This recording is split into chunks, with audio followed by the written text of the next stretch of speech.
Hello plus two, कैसे हो बेटा? ठीक हो सारे, है ना? चलो राजे, अज जो असी अपना अगला चैप्टर शुरू करना है। उम्मीद है कि तुहानू हाइगन प्रिंसीपल समझ आ गया होना सारिਆਂ ਨੂੰ, है ना? अज असी शुरू करना बेटा इंटरफेरेंस। ठीक है, इंटरफेरेंस का की मतलब है, आप छड्ड दिंदे थोड़ी देर लिए फिजिक्स में।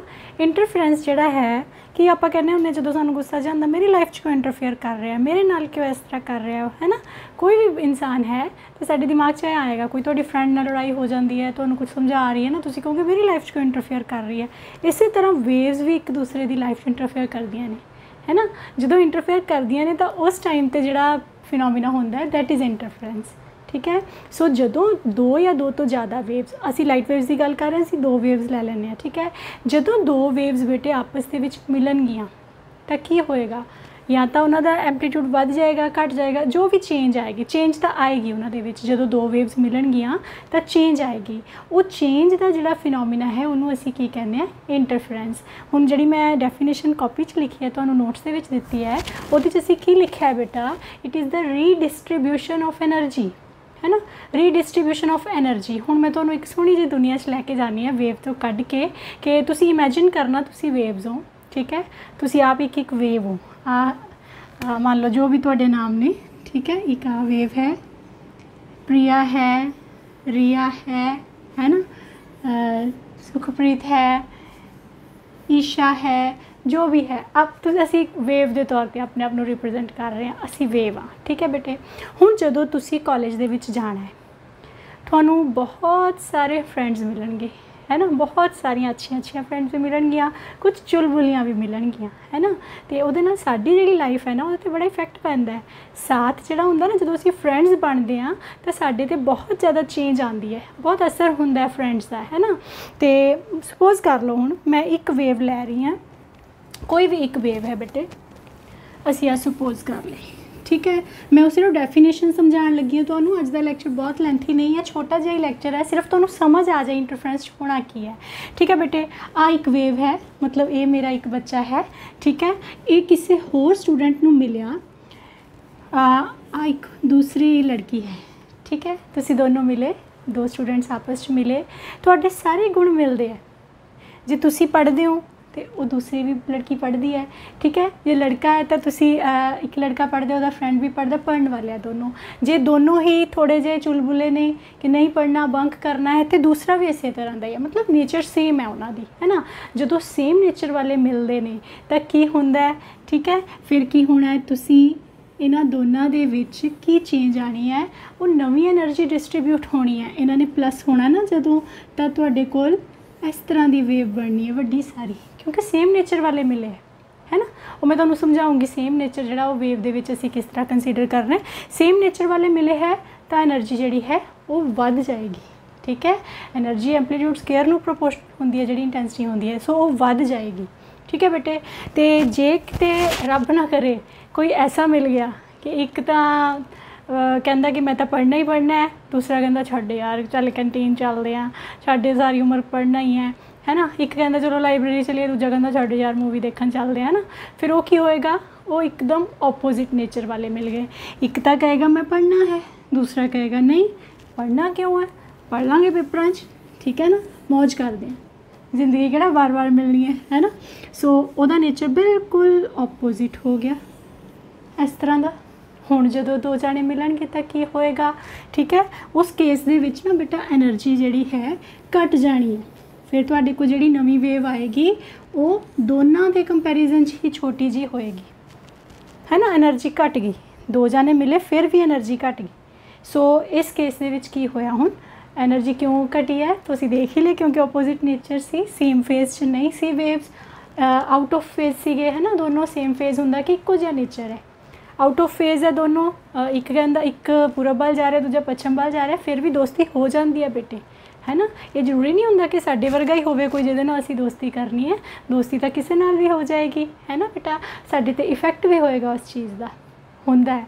अगे अगे जाऊँगे तो पता चलेगा, चाहे जिन्ने मर्जी असी आइडियल बन जाइए, जदों तुहाडा कोई फ्रेंड चुलबुला जिहा मिलता है ना, तो बहुत असी उहदे वर्गे हो जाते हैं, थोड़े जे तो हो ही जाते हैं। कितना सोहना एक मैसेज आया सी एक लड़के का, छोटे जे लड़के की बहुत ज़्यादा वीडियो वायरल हुई सी। वो बोलता है कि पहला मैं नलैक हुंदा सी, फिर मैं हुशियार बच्चों नाल रहन लग गया, फिर हुशियार भी नलैक हो गए। सुनिया तुसीं सारिਆਂ ने। हाँ उस तरह कुछ हुंदा है बेटे, या तो हुशियार जिहड़ा है वो नलैक वाले गुण लै लेगा, या नलैक जिहड़ा हुशियार वाले गुण लै लेगा। वो डिपेंड करता है कि दी परसनैलिटी जिहड़ी वो वधिया है ज़्यादा, है ना।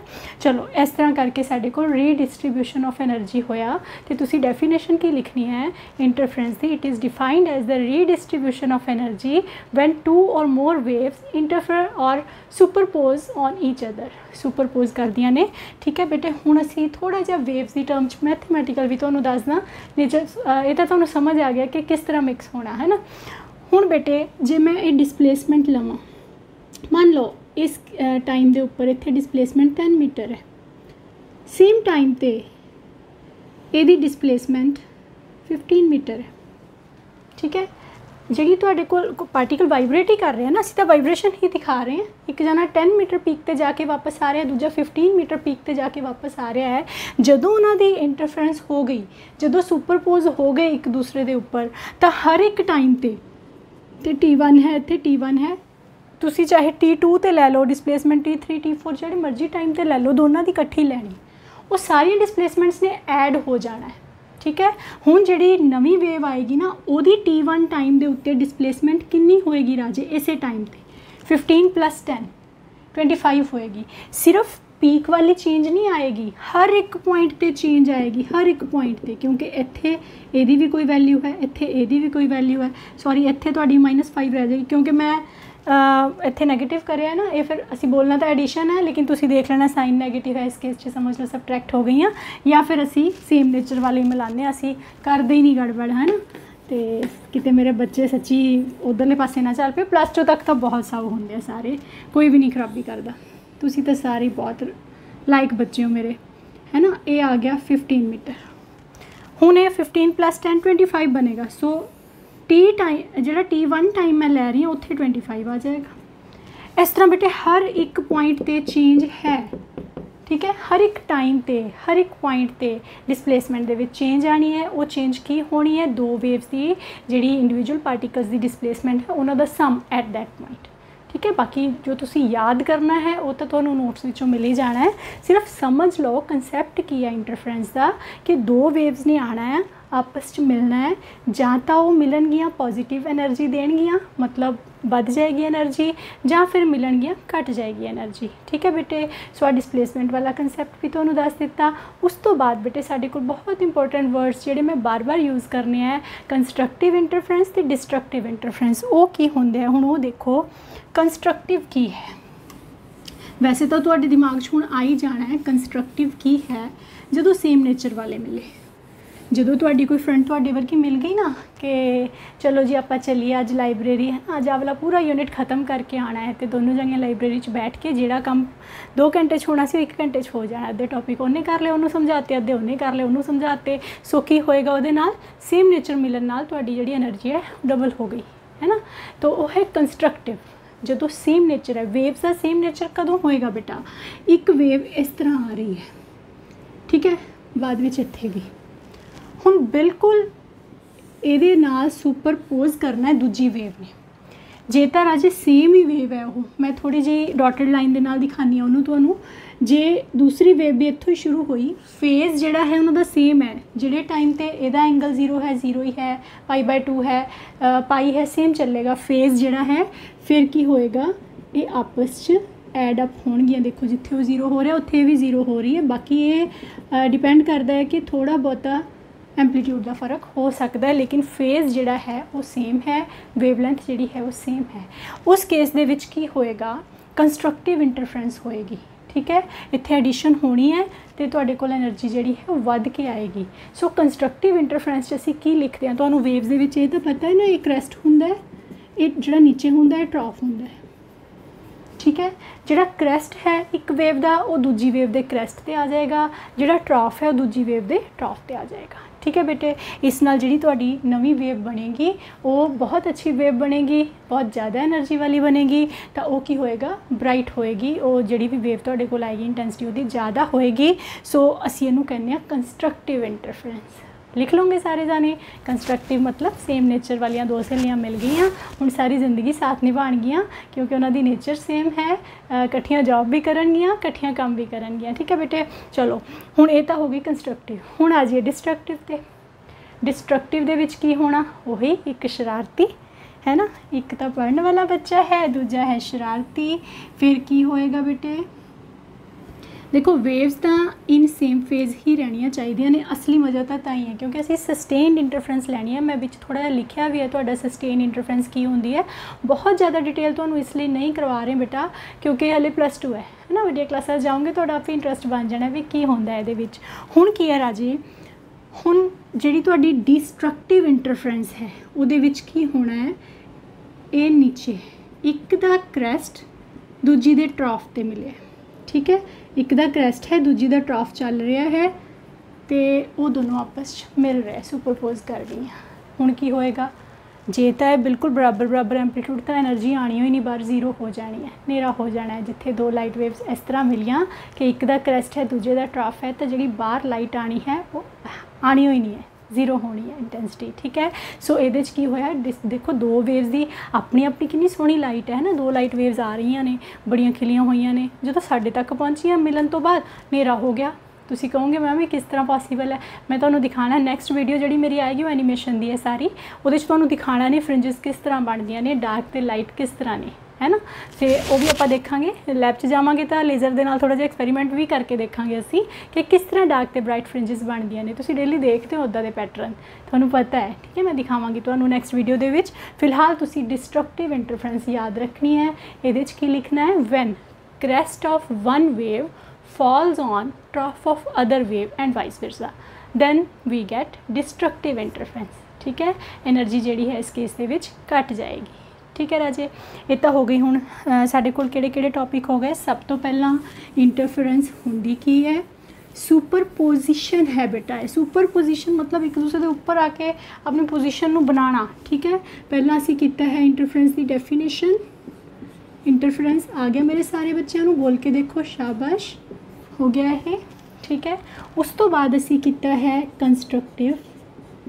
Constructive interference. ठीक है, जिहदे च एनर्जी वध जानी है, सेम नेचर वालियां वेव्स मिलियां हैं। दूसरी असी की है डिस्ट्रक्टिव इंटरफेरेंस, ये की होना एनर्जी घट जानी है क्योंकि अपोजिट नेचर वाले मिले है। क्लीयर है मेरे बच्चों को। उस तो बाद राजे हुण जिहड़ी मैं गल करनी है कि ये लिए भी कंडीशनस ने, जिहड़ी सस्टेन्ड इंटरफेरेंस आप लेना चाहते हैं ना, क्योंकि वेव्स जिहड़ियां ने ना इस तरह जे आप कंस्ट्रक्टिव इंटरफेरेंस चाहते हैं, हमेशा इदा नहीं होना कि दूजी वेव इत्थों ही शुरू होवे, वो कितों होर भी आ सकती है। अलग अलग जगह तो आ रही ने दो वेव्स, जो थोड़ी दूरों आ रही है, ये कोलों नहीं आ रही, फिर वो किद्दां मिलणगियां आपस दे विच, उस तरह ही। फिर इहदा मतलब कि उन्हां दे विच जिहड़ा फेज डिफरेंस इस हिसाब नाल होना चाहिए कि जदों इस पॉइंट ते पहुँचे तो वो क्रैस्ट आवे इत्थे, जदों इनू मिले हत्थ च हत्थ फड़ के चलन, जिथे मर्जी मिलन, चाहे तुहानूं पहली च मिल गई ने तुहाडियां सहेलियां, चाहे 10th च मिलियां ने, चाहे +1 च मिलियां ने, जां 20 च मिलनियां ने। मतलब उन्हां दा हत्थ तुहाडे हत्थ च आना चाहिए, इन्ना कोई पाथ डिफरेंस होना चाहिए। ठीक है ना बेटा। सो ये ध्यान रखना है कि जदों भी वेव्स मिलन उदों इस तरह मिलन कि क्रैस्ट ते आवे, है ना। इन फेज, इनू असी इन फेज बोलते हैं कि इक्को फेज दे विच चलनियां चाहिए ने। पाथ डिफरेंस हो सकता है उन्हां दे विच, कोई वेव कितों दूरों आ रही है, कोई कितों आ रही हो सकता है, लेकिन फेज अगर सेम है तो मिल जाएगियां किते ना किते जाके। ठीक है बेटे। उस तो बाद हुण है ये किहड़े केस च मिलदियां ने, सस्टेन्ड इंटरफेरेंस। सस्टेन्ड होंदी है बहुत ब्यूटीफुल पैटर्न जिहदे च मिले, हौच पौच ना होवे कि एक वेव तो इत्थों आई है, ठीक है, दूजी वेव इत्थों शुरू हो गई, फिर आ काचा माचा जिहा बनेगा, की बनेगा पता नहीं। ठीक है ना, वो अच्छी तरह आप मिक्स नहीं कर पावांगे उन्होंने। फिर यदा मतलब सस्टेन्ड इंटरफेरेंस चाहिए, वो लिए कंडीशन की है, साढ़े जिहड़े सोर्सिज है ना बेटे, जिन्हों तो वेव्स असी कढ़नियां ने, वो कोहेरेंट होने चाहिए है। वो कोहेरेंट का की मतलब है, तुसी कहोगे मैम कोहेरेंट सोर्सिज की होंदे है। कोहेरेंट सोर्सिज बेटा हुण मैं तुहानूं दसदी हां कि सब तो वधिया मेल मिलाप जिहड़ी कॉलेज लाइफ दे विच, अगर तुसी कल्ले नहीं हो, तुहाडे पिंड च होर भी बच्चे है पढ़न वाले तुहाडे नाल, है ना, तुहाडी स्कूलिंग दे टाइम तो ही तुहाडे नाल पढ़ रहे हैं, तो तुहाडी बहुत अच्छी बॉन्डिंग पहले ही बनी हुई है। एक दूजे ਨੂੰ ਤੁਸੀਂ ਸਮਝਦੇ ਹੋ ਅਗਰ, ਠੀਕ ਹੈ, ਫਿਰ ਉਹ ਸਭ ਤੋਂ ਬੈਸਟ ਜਿਹੜੀ ਹੈ ਇੰਟਰਫਰੈਂਸ ਹੋਏਗੀ ਉੱਥੇ ਤੁਹਾਡੀ ਅਗਲੇ ਫੇਜ਼ 'ਚ ਜਾ ਕੇ ਵੀ। ਕਾਲਜ ਵੀ ਪਹੁੰਚ ਜਾਓਗੇ, ਇੱਕ ਦੂਜੇ ਦਾ ਸਹਾਰਾ ਬਣੋਗੇ। ਕੋਈ ਟੀਚਰ ਬੇਇੱਜ਼ਤੀ ਕਰਦਾ ਉਹਦੇ ਕੋਲ ਅਸੀਂ ਰੋ ਲਈਦਾ ਹੈ ਨਾ ਵੀ ਹਾਂ ਇਹ ਤਾਂ ਮੈਨੂੰ ਜਾਣਦੀ ਹੈ। ਤਾਂ ਇਸ ਤਰ੍ਹਾਂ ਕਰਕੇ ਕੋਹੀਰੈਂਟ ਸੋਰਸਿਸ ਜਿਹੜੇ ਨੇ ਉਹ ਸੋਰਸਿਸ ਹੁੰਦੇ ਹੈ ਜਿਨ੍ਹਾਂ ਦੇ ਵਿੱਚੋਂ ਜਿਹੜੀਆਂ ਲਾਈਟ ਵੇਵਸ ਨਿਕਲਦੀਆਂ ਨੇ ਉਹਨਾਂ ਦੇ 3 ਪੁਆਇੰਟ ਸੇਮ ਹੋਣੇ ਚਾਹੀਦੇ ਆ, ਉਹਨਾਂ ਦੀ ਵੇਵ ਲੈਂਥ, ਠੀਕ ਹੈ, ਉਹਨਾਂ ਦੀ ਫ੍ਰੀਕੁਐਂਸੀ ਅਤੇ ਉਹਨਾਂ ਦਾ ਜਿਹੜਾ ਫੇਜ਼ ਡਿਫਰੈਂਸ ਹੈ ਇਹ ਸੇਮ ਹੋਣਾ ਚਾਹੀਦਾ ਹੈ। ਮਤਲਬ ਇਨ ਫੇਜ਼ ਹੋਣੀਆਂ ਚਾਹੀਦੀਆਂ ਨੇ, ਕੌਨਸਟੈਂਟ ਫੇਜ਼ ਹੋਣਾ ਚਾਹੀਦਾ ਹੈ, ਵੇਵ ਲੈਂਥ ਸੇਮ ਹੋਣੀ ਚਾਹੀਦੀ ਹੈ। ਇਹ ਮੈਂ ਇੱਦਾਂ ਕਹਿੰਦੀ ਹੁੰਦੀ ਬੱਚਿਆਂ ਨੂੰ ਯਾਦ ਕਰ ਲਓ ਕਿ ਜਿੱਦਾਂ 2 ਸਹੇਲੀਆਂ ਇੱਕੋ ਹੀ ਸਕੂਲ 'ਚੋਂ ਆ ਗਈਆਂ ਅੱਗੇ, ਠੀਕ ਹੈ ਨਾ ਬੇਟੇ, ਉਹਨਾਂ ਦਾ ਸੋਰਸ ਜਿਹੜਾ ਹੈ ਇੱਕੋ ਹੀ ਹੈ ਪਰ ਕੀ ਹੋਇਆ ਸਟਰੀਮ ਅਲੱਗ-ਅਲੱਗ ਹੋ ਗਏ, ਇੱਕ ਨੇ ਮੈਡੀਕਲ ਲੈ ਲਿਆ, ਇੱਕ ਨੇ ਨॉन ਮੈਡੀਕਲ ਲੈ ਲਿਆ, ਠੀਕ ਹੈ ਨਾ ਬੇਟਾ। ਸੋ ਸਟਰੀਮ ਅਲੱਗ-ਅਲੱਗ ਹੋ ਗਏ। ਉਹ ਕੇਸ ਅਸੀਂ ਯੰਗਸ ਡਬਲ ਸਲਿਟ ਐਕਸਪੈਰੀਮੈਂਟ ਕਰਨਾ ਹੈ, ਵੀਡੀਓ ਦੇ ਵਿੱਚ ਜ਼ਰੂਰ ਦੇਖਿਓ ਉਹ ਵੀ ਵੀਡੀਓ, ਅਤੇ ਮੈਂ ਕਰ ਰਹੀ ਹਾਂ ਉਹਦੇ ਲਈ ਵੀ ਥੋੜ੍ਹੀ ਜਿਹੀ ਲੇਬਰ ਕਰ ਰਹੀ ਹਾਂ ਕਿ ਤੁਹਾਨੂੰ ਅੱਛੀ ਤਰ੍ਹਾਂ ਦਿਖਾ ਸਕਾਂ। ਅਤੇ ਉਹਦੇ ਕੇਸ 'ਚ ਕੀ ਹੋਣਾ ਬੇਟਾ, ਅਸੀਂ ਸੋਰਸ ਇੱਥੇ ਰੱਖ ਲੈਣਾ ਇੱਕ ਇਸ ਤਰ੍ਹਾਂ, ਇੱਕ ਵੇਵ ਤਾਂ ਇੱਧਰ ਚਲੀ ਗਈ, ठीक है, ये मेडिकल स्ट्रीम है, एक वेव इधर चली गई, ये नॉन मेडिकल स्ट्रीम है, लेकिन इन्होंने दोनों का ओरिजिन सेम है, इको टाइम ते निकलियां ने, ठीक है। सो इन्हां ये की होणगियां आपस दे विच कोहीरेंट सोर्सिस होणगियां, एम ते एन दोनों की ने कोहीरेंट ने, एक ने कॉमर्स ले ली, एक ने आर्ट्स ले लिया, तो भी कोहीरेंट ही रहने अगर तुहाडा नेचर सेम है, अगर तुहाडा ओरिजिन सेम है, ठीक है बेटे। सो कोहीरेंट के केस दे विच वो पॉइंट याद कर लियो की सेम लिखिया होया मैं, wave length, in phase and frequency, ठीक है। ये साढ़े को सस्टेन्ड इंटरफरेंस बनेगी। चलो मैंने उम्मीद है कि तुहानूं समझ आ गया होना है, क्योंकि ना बेटा तुहाडी उम्र बहुत छोटी है हले। जे तां असीं बिल्कुल तुहानूं मैं एनीमेशनस दे नाल ये भी दिखा दां कि हाँ इस तरह मिल गई, इस तरह मिक्स हो गई, देख तां तुसीं लओगे, पर मैनूं तां ऐ लगदा हुंदा कि तुहाडे दिमाग 'च पै जाए कि तुसीं पेपर 'च की लिखना है ना। एक बार तुहाडे +2 चों नंबर आ जाए, तुहानूं कॉन्फिडेंस हो जाए कि असीं कर सकते हैं, फिर तुसीं अगे जाके अपने आप बहुत कुछ सीखना है। तुसीं तां मैनूं भी पढ़ा देना है ना। बहुत इंटैलीजेंट ने मेरे बच्चे, जिद्दां दे तुसीं क्वेश्चन पुछदे हो। जदों मैं पढ़दी हुंदी सी मेरे कोल मैनूं तां इदां दे क्वेश्चन कदी आंदे ही नहीं सीगे, कदी सोचिया ही नहीं, किताबां ही पढ़ी जाईदियां सी बस, है ना। सो तुसीं सारे बहुत इंटैलीजेंट हो, अपने दिमाग 'च रखियो, तुसीं तां बहुत अगे तक जाओगे, ठीक है। मैं वेट करांगी उस दिन दी जदों मेरे बच्चे बहुत वड्डे वड्डे अफसर बन जाणगे, है ना बेटे। पर तुसीं सारिਆਂ ने मेहनत करनी है, ठीक है। ਉਹਦੇ ਵਿੱਚ ਹੁਣ ਬਸ ਤੁਸੀਂ ਇੱਕ ਆ ਗਿਆ ਤੁਹਾਡਾ ਕੋਹੀਰੈਂਟ ਸੋਰਸ। ਇਹ ਸਾਡੇ 3-4 ਜਿਹੜੇ ਪੁਆਇੰਟ ਨੇ ਉਹ ਇਸ ਦੇ ਨਾਲ ਤਿਆਰ ਹੋ ਗਏ, ठीक है। इंटरफरेंस क्या है, कंस्ट्रक्टिव क्या है, डिस्ट्रक्टिव क्या है, तो कोहीरेंट सोर्सिस किहड़े ने। छोटा जिहा लैक्चर सी अज दा, ठीक है। इस वीडियो नूं बार बार देखो, ध्यान नाल देखो, अपने नोट्स खोल के उन्हां नूं पढ़ो कि हुण तुहानूं समझ आ रहे ने जो मैं उहदे विच लिखिया होया है, ठीक है। जे फिर भी प्रॉब्लम हो बेटा, तुसीं मैनूं बेझिझक बिना किसी टेंशन तो मेरे नाल गल करो, ठीक है। फ़ोन कर लो मैनू या तुसी मैसेज कर दो, यूट्यूब ते कमेंट कर दो, आंसर मिलेगा तुहानूं, ठीक है राजे। चलो ये नाल ही असीं अज दा टॉपिक खत्म करते हैं। तो हुण जिहड़ा अगला लैक्चर मैं पोस्ट करना है बेटा, उहदे विच एनीमेशनस ने, ठीक है। एनीमेशनस नूं ध्यान नाल देखना है कि इंटरफरेंस कितनी अच्छी चीज़ है। फिर तो तुसी देखिया भी करोगे, तुसी आप भी देखोगे उन्होंने कि असीं भी बना सकते हैं इंटरफरेंस पैटर्न, ठीक है ना बेटा। चलो thank you, all the best.